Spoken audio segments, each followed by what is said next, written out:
자, 63 조기 대선이 바로 코앞이죠. 그런데 부동산 공약 관련해서는 별다른 내용이 안 나오고 있는 것 같아요. 도대체 왜 그러는지 한번 보겠습니다. 자, 첫 번째 기사는 시사 오늘이네요. 김자영 기자님이 5월 14일, 제가 지금 5월 14일 지금 라이브 하고 있는데 바로 오늘 온 거예요. 그래서 이재명, 사기 신도시 공공임대주택 GTX 확충 등 공약, 김문수 젊은층 경량 333 청년주택 약속, GTX 확대, 이준석 10대 공약에서는 제외, 용적률 대폭 상향 등 제시. 이제 뭐 구체적인 거 봐야 되겠지만 조금 약간 심심하다 그죠? 별 내용이 없어요. 그리고 이제 여기 보면은 연합뉴스일 거 이게 연합뉴스. 자, 어느 후보 정책이냐? 미미한 차이에 존재감이 약해진 것 같다. 그러니까 별다른 좀 차별성이 보이지 않는다. 그래서 박초롱 기자님이 5월 14일 날 역시 마찬가지로 같은 날 이렇게 올려주신 건데 조금 더 이게 여러분들 아시는 것처럼 연합뉴스에서 먼저 기사가 나가고 그 뒤로 이제 언론사 나가는 거 아시죠?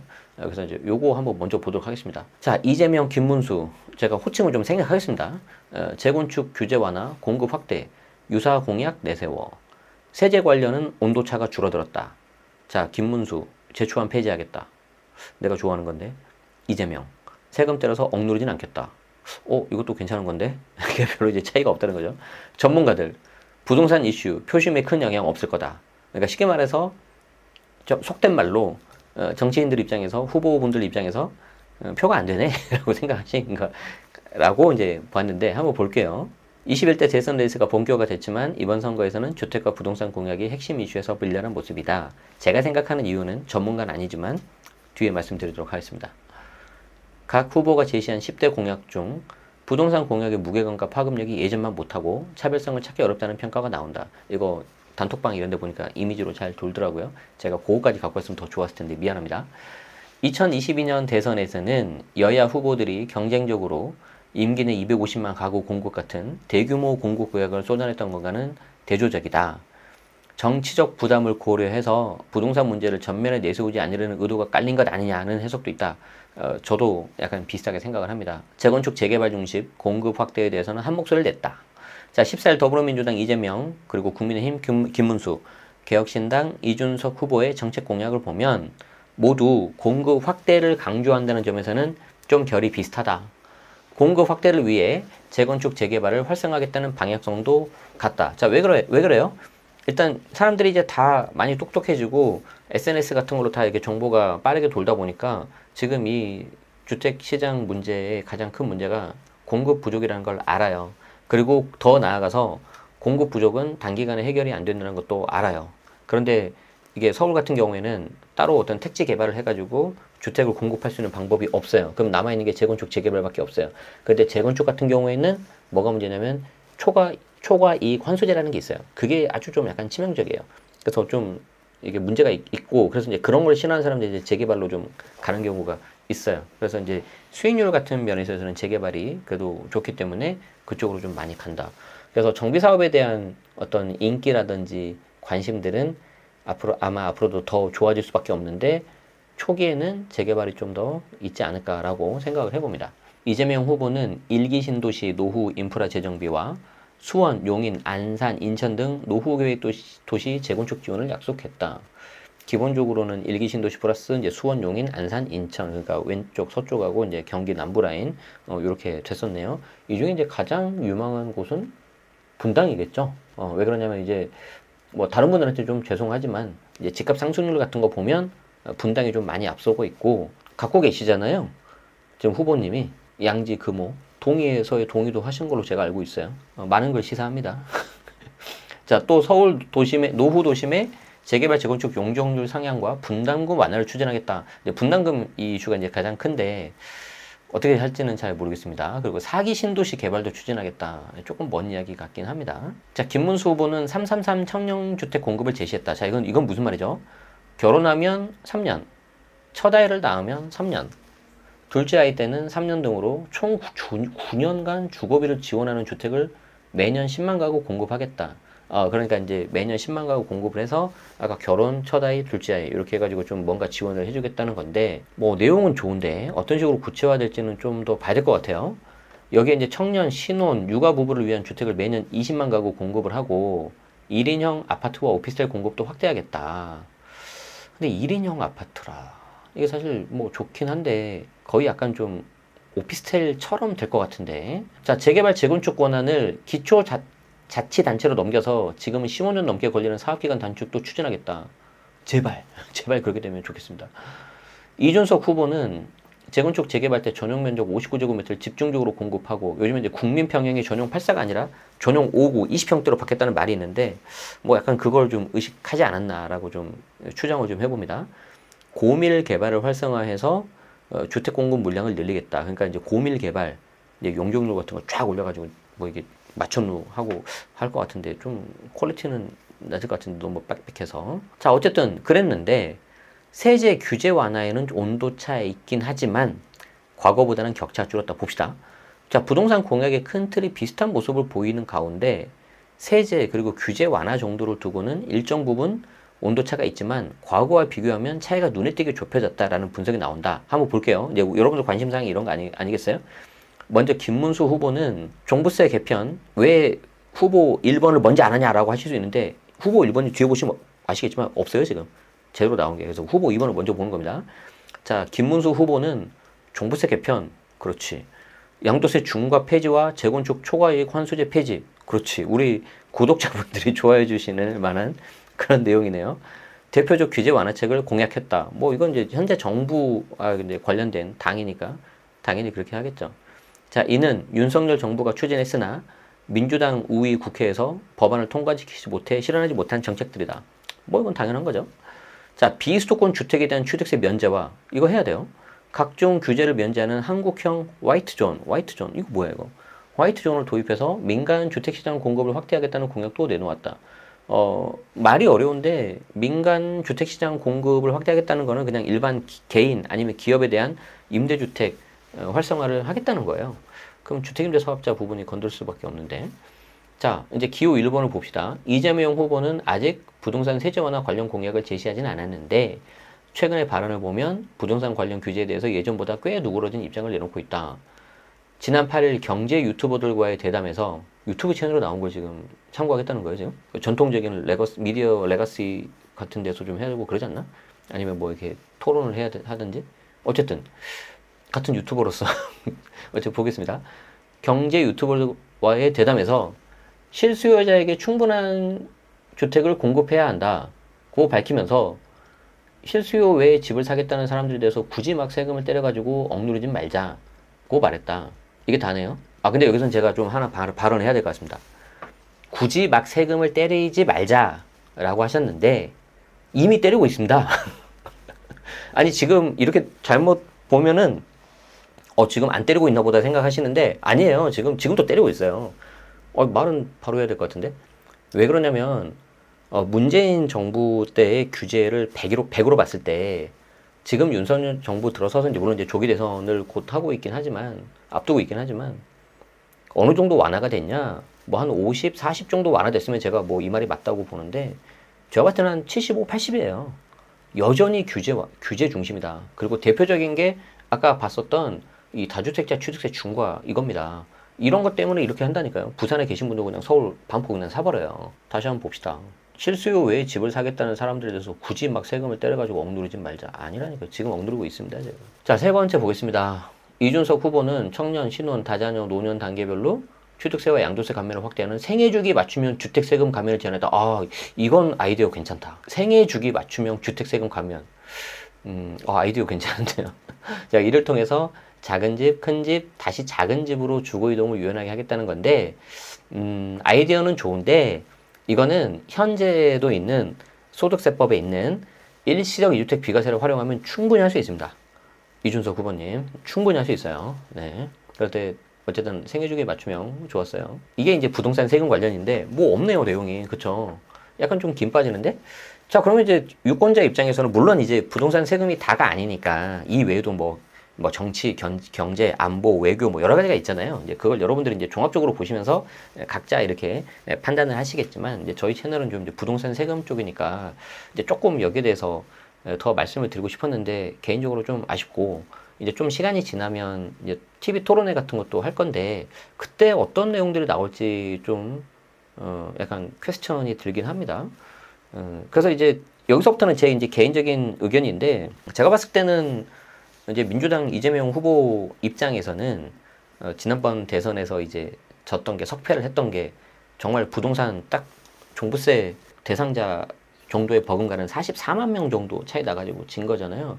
그러니까 아마 속으로는 굉장히 이를 갈고 있을 거예요. 그래서 여기에 대해서 뭔가 확대를 아니 뭐 규제를 이렇게 풀겠다라고 하면 이제 또 본인들의 어떤 원래 이렇게 지지하셨던 그쪽에 좀 뭔가 반감이 생기니까 아예 그냥 좀 무대응, 뭐 별 말 안 하는 그런 쪽으로 하신 게 아닌가라고 이제 좀 한번 개인적으로 추정을 해보고, 다만 지금은 아직 선거운동이라든가 선거 기간까지 조금 남아있잖아요. 5월 14일이니까 좀 더 두고 봐서 구체적인 내용이 나오면 다시 한번 제가 좀 설명을 드릴 수 있도록 하겠습니다. 근데 더 중요한 건 뭡니까? 이제 어느 쪽에서든 이제 선거 결과가 나오면 이제 집권 여당이 나올 건데, 선거 때 했었던 공약이 잘 실행되도록 하셔야 되겠죠. 자, GTX 관련 내용도 좀 볼게요. 공공임대주택 확대 기조 역시 후보 간 차이가 크지 않다. 이재명 후보는 고품질 공공임대주택과 공공임대 비율을 단계적으로 확대하다고 공약했는데 구체적 수치는 없다. 그렇죠. 공공이네요. 김문수 후보도 공공지원 임대주택 확대 계획을 밝혔는데, 공공주택의 10% 이상은 1인 가구 맞춤형으로 건설하고 대학가 인근 원룸촌의 용적률 검표를 완화해서 민간 원룸 주택의 반값에 공급되도록 하겠다. 조금 더 구체적이긴 한데 뭐 이것도 좀 봐야 될 것 같아요. 사실 이게 쉽지는 않거든요. 집값을 좌우하는 교통 공약으로는 이재명, 김문수 후보 모두 GTX 확대를 제시했다. 근데 이거 두 분 모두 뭐 제가 후보자라고 하더라도 당연히 확대한다고 하겠지만 언제 될까요? 저는 일단 A 본 거에 대해서, 실현된 거에 대해서는 만족을 하는데 B하고 C도 잘 모르겠어요. 근데 B하고 C도 지금 잘 모르겠는데 뭐 D, E, F? 여기에 또 플러스? 뭐 Z까지 가겠네 이거? 뭐 전격 Z 작전인가? 미안합니다. 어쨌든 5대 초광역권 권역별로 광역 급행철도 건설도 추진하겠다. 아니 돈은 어디서 나고요? 뭐 제가 더 읽는 게 별로 크게 의미가 없을 것 같습니다. 자, 한번 봅시다. 그래서 이제 여기에 대해서 논평을 좀 보면, 부동산 논쟁이 없는 대선 굉장히 이례적이다. 전체적으로 이렇게 좀 신중한 태도를 취한다. 그런데 아까 제가 말씀드린 것처럼 세 분 후보 모두 알고 있을 겁니다. 첫 번째, 공급 확대하는 그 문제는 단기간 해결이 안 돼요. 그렇기 때문에 본인이 만약에 집권을 한다 하더라도 빨리 이렇게 해결이 안 된다는 걸 알기 때문에 좀 할 말이 없을 것 같고요. 부동산 규제, 세금 관련해서는 민주당 입장에서는 기본적으로 다주택자를 투기 소유로 보기 때문에 이걸 좀 억제하는 수요 억제 정책을 이렇게 내는 게 본인 당의 색깔하고 맞아요. 그게 맞고 틀리고를 떠나서. 근데 여기에 대해서 저희가 규제하겠습니다, 어떻게 하겠습니다, 그 말을 못 할 거예요. 왜냐하면 지금 중도층을 잡아야 되니까. 제가 이재명 후보라도 그렇게 할 것 같아요. 그리고 이제 김문수 후보, 국민의힘 후보 입장에서는 원래 지금까지 계속했던 게 이제 규제 완화책이었기 때문에 아까 보셨잖아요. 지금 우리 채널을 듣고 계신 분들 입장에서는 뭔가 좀 이렇게 익숙한 내용들, 종부세 개편, 양도세 중과세 폐지, 제초안 폐지, 이런 거 이미 익숙하잖아 우리는. 그렇기 때문에 이제 이렇게 나온 것 같습니다. 각자의 입장을 보니까 별 내용이 안 나오겠네요. 앞으로 시간이 지나도. 자, 그러면 여기서 이제 제가 드리고 싶은 말씀은 이거예요.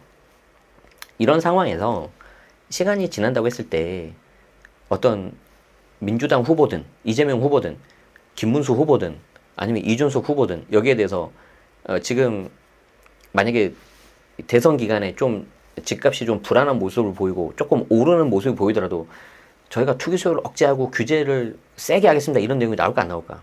제가 볼 때 거의 안 나옵니다. 물론 속으로는 생각하겠죠. 이것들 내가 정권만 잡아봐라. 누구든지 간에. 그런데 잘 못할 거예요. 무슨 말씀을 드리고 싶냐면은, 지금 대출 규제 그나마 안 하고 있을 때, 7월 전에, 그리고 지금 조정 대상 지역으로 묶이지 않았을 때, 내가 만약에 어떤 행정부 어떤 통치권자고 어떤 지시를 할 수 있는 그런 자리에 있다면 가장 먼저 할 수 있는 것 중에 하나가, 저는 규제 지역, 특히 조정 대상 지역 곧바로 할 겁니다. 토지거래 허가 구역은 너무 그 사유재산 침해 그런 이슈가 커요. 그래서 조정 대상 지역 규제하는 게, 지정하는 게 가장 좀 현실적인데, 지금 현재 강남, 상구, 용산 그 옆에 있는 지역들 있죠. 마포, 강동, 성동, 동작, 그리고 경기도지만 거의 서울과 같은 과천 같은 곳, 이런 녀석들은 언제 조정으로 묶긴다 하더라도 좀 이상하지 않아요. 제가 방금 찍어드렸잖아요, 그죠? 그래서 그때 내가 조정 대상 지역으로 묶이고 취득하는 거하고 비조정 상태에서 취득하는 거는 완전 다릅니다. 그걸 꼭 여러분들이 잘 기억하시길 바라겠습니다. 자, 여기에 대해서 이제 고종환 원장은 민주당 대선 후보인 이재명 후보가 재건축을 활성화하겠다거나 분담금을 낮추겠다고 공약한 것은 주목되는 변화다. 이건 이제 언론에 나오는 용어기 때문에 이게 좀 해석해서 알아서 들으세요. 이로 인해서 양당의 부동산 공약이 비슷해졌다. 또 김문수 후보는 임대주택, 청년주택 공약을 강화하면서 두 후보의 공약에 전체적으로 미묘한 차이만 남게 됐다고 평했다. 자, 박원갑 의원은 주요 대선 후보의 부동산 공약 방향성이 거의 일치하고 미세한 온도 차이만 있다. 대선에서 부동산 공약이 논쟁거리가 되지 않는 것은 굉장히 이례적이다. 표심을 가르는데 부동산 이슈가 큰 영향력을 미치지는 않을 거다. 그리고 한 부동산 전문가는 지지율에서 앞선 이재명 후보의 경우 부동산 이슈를 전면에 내세우려 하지 않을 것이다. 아우, 제가 좀 전에 말한 거 속이 다 시원하네. 누군지 모르겠지만. 부동산 이슈가 중요하지 않은 게 아니고 잘못하면 역효과가 날 수 있기 때문이다. 아, 나 왠지 저분 누군지 알 것 같아. 대선 후보들이 임대주택 공급, 전세 사기 예방과 관련한 더 구체적인 정책을 내놓을 필요가 있다는 지적도 나온다. 아, 맞습니다. 저도 굉장히 동의하는 바인데 다른 거 몰라도 전세 사기 예방에 대해서는 조금 이렇게 더 구체적으로 내셔야 될 것 같아요.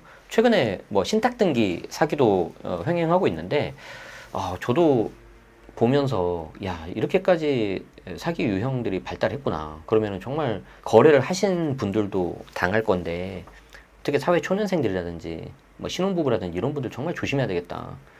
나중에 제가 기회 되면 제가 그쪽 전문가도 아니고 잘은 모르지만 알고 있는 한도 내에서 예전에 경매 공부한 거 좀 경험을 살려가지고 좀 설명하면 들어볼게요. 그래서 사실 이런 거에 대해서 좀 이렇게 더 많이 좀 구체적인 정책이 좀 나와야 되지 않을까.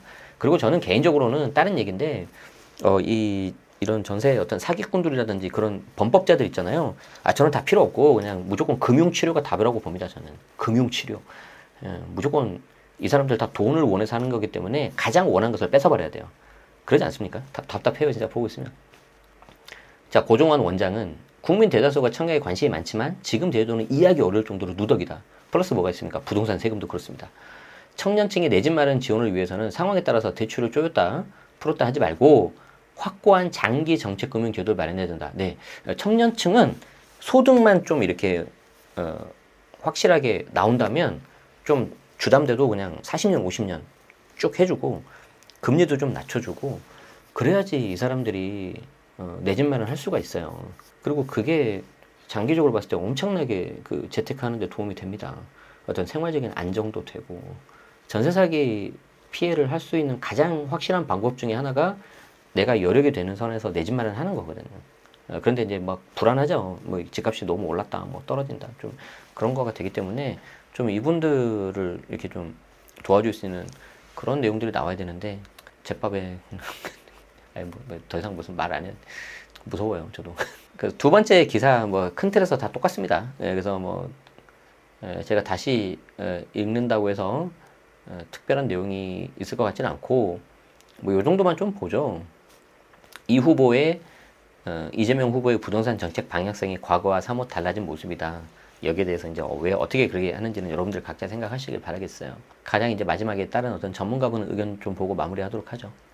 이은영 대한건설 정책연구원 연구위원은 후보들이 공통적으로 주택공급 확대, 정비사업 활성화, 광역교통망 확충을 말하고 있지만 전체적으로 부동산을 선거 공약으로 이슈화하려는 의도가 없어 보인다.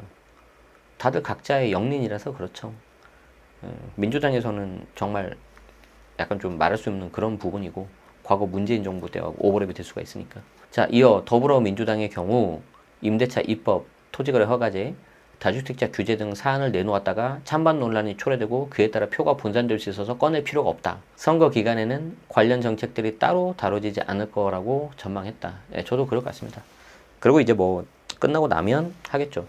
이거를 제가 말씀드리니까 최근에 단톡방에서 돌던 그게 하나 좀 생각이 나네요. 주택임대사업자 등록임대주택 같은 경우에 매각을 할 때 임차인한테 먼저 매수할 우선 기회권을 주고 뭐 이런 거 법안이 나왔다가 그냥 철회 그냥 슬그머니 한 그런 게 있는데 좀 안 그랬으면 좋겠어요. 이거는 약간 어떻게 느껴지냐면 과거 임대차 입법 그때부터 좀 많이 좀 보였던 그런 것들인데 누가 봐도 좀 이렇게 황당한 법안들이 그냥 올라왔다가 좀 철회되고 그냥 찔러보기 식으로 계속 나오고 있거든요. 근데 굉장히 불쾌합니다, 개인적으로. 어쨌든 그런 거 안 했으면 좋겠는데 이제 선거 결과에 따라서 그 정도가 좀 달라질 수도 있지 않을까 그런 생각이 듭니다. 그래서 여러분들이 제가 늘 말씀드리지만 이 부동산 세금은 다른 거 없어요. 양날의 검인데 어떤 국민의 어떤 신성한 납세 의무도 있지만 과세당국 입장에서는 합법적으로 우리의 재산권을 침해할 수 있는 그런 거기 때문에 두 눈을 부릅뜨고 이거를 관심을 갖고 좀 보셔야 되는데 문제는 너무 어렵죠. 복잡하고 관심에서 이제 벗어날 수밖에 없는 그런 건데 저 같은 일반 개인이 세무사도 아니지만 제가 그나마 알고 있는 게 조금 알고 있는 게 이런 거니까 알려드리면서 어떤 선의의 피해자가 없었으면 하는 마음에 이렇게 하고 있습니다. 제가 주택임대 사업자고요. 법인도 가지고 있고 다주택자고 세금 폭탄도 많이 맞았고 상속 빼고는 거의 다 해봤거든요. 그래서 알려드리는 거예요. 그래서 공부 열심히 하시고 요즘에는 공부 안 하면 나의 소중한 재산을 빼앗기는 그런 시대입니다. 그래서 눈 뜨고 코 베이는 세상이에요. 눈 감고가 아니라. 그래서 도움 되셨으면 좋겠습니다. 좋아요, 구독도 누르시면은 여러분들이 새로운 정보가 나올 때 편하게 받아보실 수가 있겠죠. 고맙습니다.